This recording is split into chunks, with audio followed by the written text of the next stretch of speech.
ज्याच्यावरती संकट आले तो शेतकरी समाजाने आहे की नाही हा महत्त्वाचा मुद्दा आहे। मी एक 8-10 दिवसापूर्वी जेव्हा पूरग्रस्त विभागाची पाहणी केली होती, आपत्तीग्रस्त शेतकऱ्यांना भेटलो होतो, 50,000 रुपये हेक्टर ही काही माझ्या मनातली मागणी नाही, ही शेतकऱ्यांच्या आवश्यकतेची मागणी आहे। कारण तुमच्याही माध्यमातून या संकटाची दृश्य संपूर्ण देशाने पाहिलेली आहेत। आजपर्यंत असं भीषण संकट हे मराठवाड्यावरती कधी आलेलं नव्हतं। पिकाचं नुसतं नुकसान नाही झालेलं तर जमिनी खरडवून गेलेल्या आहेत, म्हणजे अक्षरशः खरडवून गेलाय। त्या खरडवून शब्दाचा अर्थ तिकडे कळतो, जमिनीचा वरचा मातीचा थरच वाहून गेलाय, दगडगोटे वाहून आलेले आहेत, खालचे जे दगडगोटे होते ते वर आलेले आहेत, अनेक ठिकाणी रस्ते वाहून गेलेले आहेत। पाणंद रस्ते तर आता काय आहेत नाही आहेत। मला काही शेतकऱ्यांनी सांगितलं की साहेब आमच्या शेतातल्या म्हणजे कुंपडं बिंपड म्हणजे कोणाची किती जमीन काय हे सगळंच नासधूस झालेले आहे, घरं वाहून गेलेली आहेत, म्हणजे संसारच वाहून गेलेले आहे, आयुष्य वाहून गेलेले आहे। अशा परिस्थितीमध्ये एक शेतकऱ्याची अपेक्षा आहे की किमान 50,000 रुपये हेक्टरी जसं पंजाब सरकारने केलं, आणि आता त्याच्या डोक्यावरती कर्ज आहे, गेल्या हंगामाचं कर्ज त्याच्या डोक्यावरती आहे। साधारणतः हे पीक हाती लागलं असतं तर कदाचित त्याला 2 पैसे मिळून कर्जाची थोडीफार परतफेड झाली असती की जेणेकरून पुन्हा आता रबी हंगामाच्यासाठी बँका त्याला कर्ज देऊ शकल्या असत्या। आता जी गरज आहे ती म्हणजे एक तर यांच्या जमिनी पूर्ववत करून देणं, त्याच्यानंतर कर्ज माफी करणं, कारण कर्ज आता फेडूच शकत नाही। पहिलं कर्ज चढले, कर्जाचं पुनर्गठन म्हणजे जे हप्ते आता भरावे लागतात ते काही काळ थांबवून, पण ते थांबले तरी सुद्धा त्याच्यात वाढ होत राहणार, म्हणजे चक्रवाढ व्याजासारखं ते झालं। म्हणजे जेव्हा त्याचं उत्पन्न सुरू होईल किंवा पुढच्या हंगामामध्ये पुढच्या वेळेचं कर्ज मिळालं तर ते कर्ज, त्याचे हप्ते, हे कर्ज, ह्याचे हप्ते, म्हणजे हा शेतकरी उभाच राहू शकत नाही। तर सरकारने आता पूर्ण एक जबाबदारी घेतली पाहिजे पालकत्वाची। म्हणून मी गेल्या वेळेला बोललो होतो की माननीय पंतप्रधानांनी सुद्धा ते जे मुंबईत येऊन गेले, शेतकऱ्याबद्दल एक अवाक्षर काढलं नाही, त्यांना खरं कल्पना दिली होती की नव्हती हे मला माहिती नाही, की जिथे तुम्ही चालले तिकडे विमानतळ आहेच पण शेतकरी सुद्धा आहे। आता त्या शेतकऱ्याबद्दल एक अक्षराने पंतप्रधान काही बोलले नाही, पण पंतप्रधानांचा दौरा सुरळीत व्हावा म्हणून शेतकऱ्यांच्या तोंडाला पानं पुसावीत असे पॅकेज जाहीर केले गेले की जेणेकरून सगळ्यांना असं वाटलं की अरे 31,000 कोटी म्हणजे बापरे खूपच झाले, तर तसं ते नाहीये। अनेक आता कृषी विषयक तज्ञ जे आहेत, अर्थतज्ञ आहेत, ते विश्लेषण करतायत आणि प्रत्यक्षात ही मदत त्यांच्या सगळ्यांच्या विश्लेषणातून जे काही मला कळलं ती 6,500 कोटीची आहे। एक तर पीक विम्याला त्यांनी जे काही सांगितलं की 5,000 कोटी रुपये देतो, हे 5,000 कोटी देणार कसे, कारण ते जे ट्रिगर होते ते काढले, ते ट्रिगर काढल्यानंतर तुम्ही नुकसान, पीक कापणीचा जो काही ट्रिगर होता तो पीक कापणी आता आहे कुठे, त्याच्यामुळे ही सगळी फसवी पॅकेजची गोष्ट आहे। आतापर्यंतची इतिहासातली सगळ्यात मोठी थाप ही ह्या डबल इंजिन सरकारने आणि देवेंद्र फडणवीसांनी मारली। म्हणताय की उद्धव ठाकरे यांनी आरशामध्ये पाहावं, मागच्या सरकारमध्ये असताना देखील त्यांनी पूर्ण करून दिली नव्हती। 20,000 कोटी बरं ठीक आहे, मी आरशात बघतो, पण तुम्ही शेतकऱ्याकडे तरी बघा, शेतकऱ्याकडे बघा ना। तुम्हीच जे सांगताय की मी हे मान्य करतो की आतापर्यंत कधी नव्हतं आलं एवढं भीषण संकट आहे। देवेंद्र फडणवीसांनी कशात पाहायचा त्यांचा प्रश्न आहे, परंतु माझं जे नागपूरला अधिवेशन झालं होतं मुख्यमंत्री म्हणून तेव्हा कोणतेही संकट असं नव्हतं, तरी सुद्धा मी कर्तव्य म्हणून माझ्या शेतकऱ्यांना 2 लाखापर्यंतची पीक कर्जाची कर्जमुक्ती केली होती। जो शेतकरी नियमित कर्ज परतफेड करतो त्यासाठी 50,000 रुपये प्रोत्साहनपर राशी जाहीर केलेली, आणि कालबद्ध परिस्थिती आजही त्यांनी जी 2017 साली जाहीर केलेली कर्जमुक्ती चालू आहे, अजूनही चालू आहे। दुर्दैवाने एक गोष्ट नक्की थोडीशी राहिली होती, ती म्हणजे नियमित कर्ज परतफेड करणाऱ्यांना 50,000 रुपये आम्ही द्यायला सुरुवात केली, आणि त्याच वेळेला करोना आला।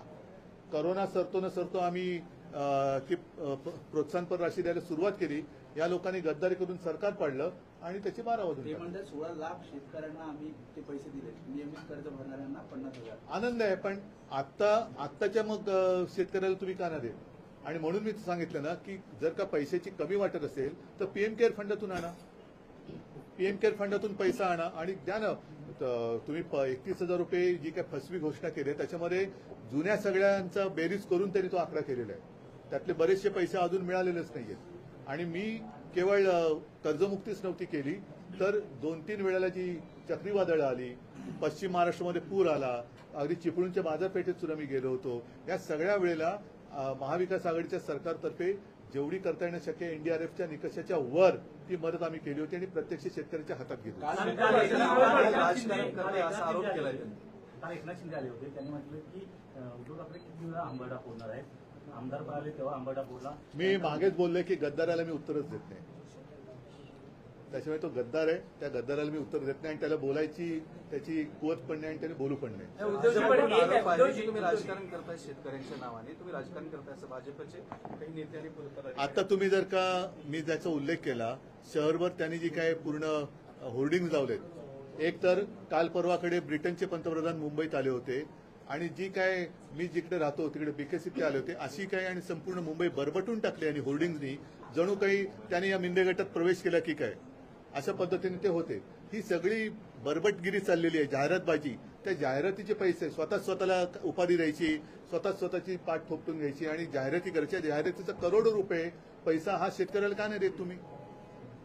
आता सुद्धा तुम्ही होर्डिंग पाहिली तर स्वतःची पाठ थोपटतायत. त्यांचेच प्रदेशाध्यक्ष त्यांची स्तुती करतायत, कोण त्यांचे मंत्री स्तुती करतायत, कोण त्यांचा आमदार स्तुती करतोय. शेतकरी का नाही त्यांची स्तुती करत आहे?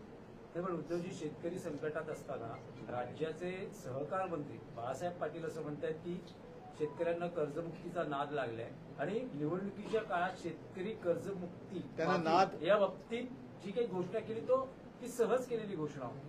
तो जो काय नाद हा शब्द आहे ना, हा तो त्यांच्याबद्दलचा खरा असेल, कारण नाद कशाला म्हणतात हे त्यांना जास्त माहिती आहे. शेतकरी आज आत्महत्या करतोय आणि तो कर्जमुक्त करा हा नाद असेल तर मग या मंत्र्यांना त्यांचं मानसिक स्थिती तपासून घ्यायला पाहिजे. आणि असे सगळे जर का मानसिक स्थिती बिघडलेले लोक कारभार काय करणार? म्हणजे त्यांना शेतकऱ्यांनी प्रश्न विचारला तर त्याच्यात त्यांना राजकारण दिसतं. कर्जमुक्ती मागितली तर त्याच्यात त्यांना नाद लागला असं म्हणतो. यांचे नाद अनेक आहेत, एकेकांचे नाद येत आहेत, कोणाचे डान्स बार बाहेर येत आहेत, कोणाचे काय बाहेर येतात, ते सगळे नादिष्ट अशी लोक आहेत. निवडणुकीत आश्वासनं ही देण्यासाठीच असतात तशी दिलेली.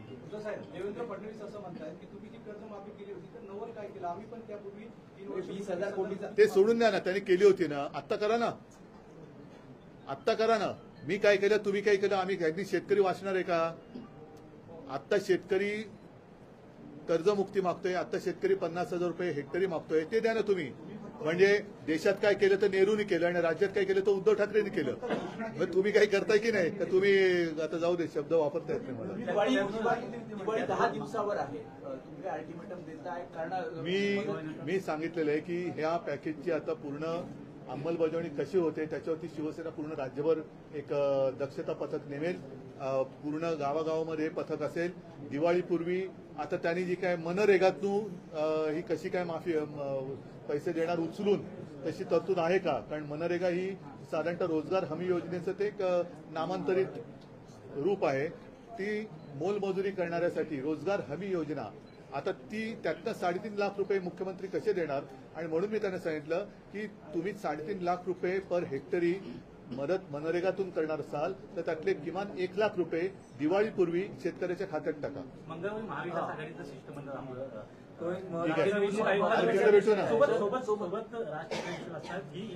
ठीक आहे. मग मुंबई आणि महाराष्ट्राचे प्रश्न ते मुंबईत आपण भेटू आणि त्या भेटीनंतर सुद्धा आम्ही तुम्हाला भेटणार आहोत. तर सगळ्यांना